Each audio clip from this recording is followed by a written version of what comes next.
Sejam bem-vindos ao nosso devocional, um chamado arrependimento.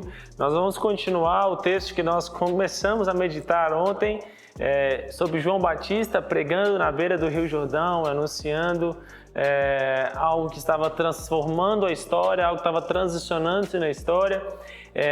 Nós falamos sobre a pregação de João Batista, que era um chamado às pessoas a se arrependerem, a se purificarem de seus pecados, mas havia uma fala específica na pregação de João Batista que é muito pontual para os nossos dias e que foi para aqueles dias e continua se repetindo com pontualidade para os nossos dias. Mateus capítulo 3, versículo 2 diz que a pregação de João estava fundamentada em uma centralidade quando ele dizia: arrependei-vos, porque o reino do céu tem se aproximado. Nós falamos que Israel estava vivendo debaixo de duradouros anos de um marasmo espiritual, de um deserto espiritual, e a proclamação de João nesse tempo aqui os céus estão se aproximando de uma manifestação que nós nunca vimos nem experimentamos antes. O reino dos céus tem se aproximado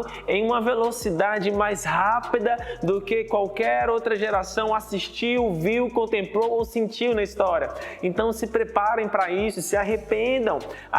E esse chamado aqui em arrependimento que João está propondo para as multidões que vão até ele, é um arrependimento que fala sobre uma mudança de atitudes para entrar, entender e viver o que Deus está prestes a fazer, o que Deus está prestes a trazer naqueles dias da história.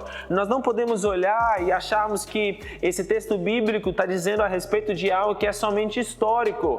Esse, na verdade, nos mostra e nos ensina o modo operante de Deus ao longo da história. Deus nunca vai se revelar e se manifestar a um povo sem antes os conduzirem a um lugar de arrependimento, porque a ausência de arrependimento nos inviabiliza de contemplarmos e entendermos o que Deus está mostrando, o que Deus está falando. Isso, na verdade, é estarmos longe de um lugar de nos arrependermos, de nos purificarmos, cessa, corta as nossas capacidades espirituais de perceber Deus, de entender Ele, de contemplar como Ele se move na história.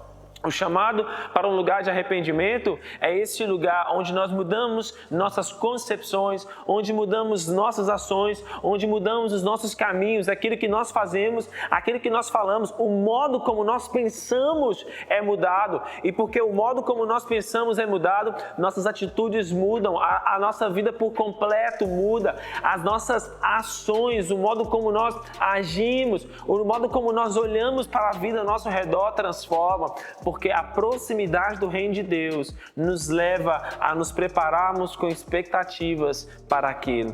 Quando nós estamos nos preparando para uma viagem, quando nós vamos fazer uma viagem, nós nos preparamos da melhor maneira, preparamos as malas, às vezes compramos roupa nova, arrumamos ali o cabelo, nós sonhamos, preparamos tudo, porque nós vamos por um ambiente que é diferente, nós vamos entrar em um local que é diferente, nosso coração ciente de expectativa. Era isso que Deus estava gerando no coração do povo naquele tempo, é isso que Deus está gerando em nossas vidas, apesar das dificuldades desses dias. O chamado ao arrependimento é um chamado para realinharmos a nossa vida. Não há dúvida que se Deus não vier e fazer algo, entrar na história desses dias, se manifestar de maneira diferente, nós não conseguiremos permanecer de pé. Há tanta convicção em nossos corações que Deus está prestes a fazer algo tão poderoso, que Deus está prestes a manifestar algo tão glorioso na história da humanidade, que isso nos faz olharmos para nós e avaliarmos: Deus, o que o Senhor precisa que eu mude,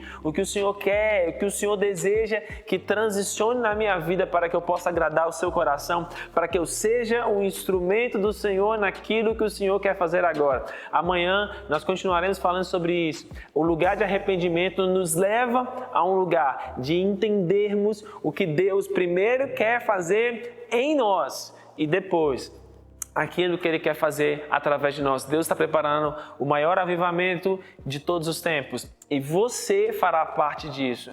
Ele não acontecerá sem uma disposição no nosso coração de mudarmos, de nos arrependermos para entrarmos no poderio do seu reino. Deus te abençoe.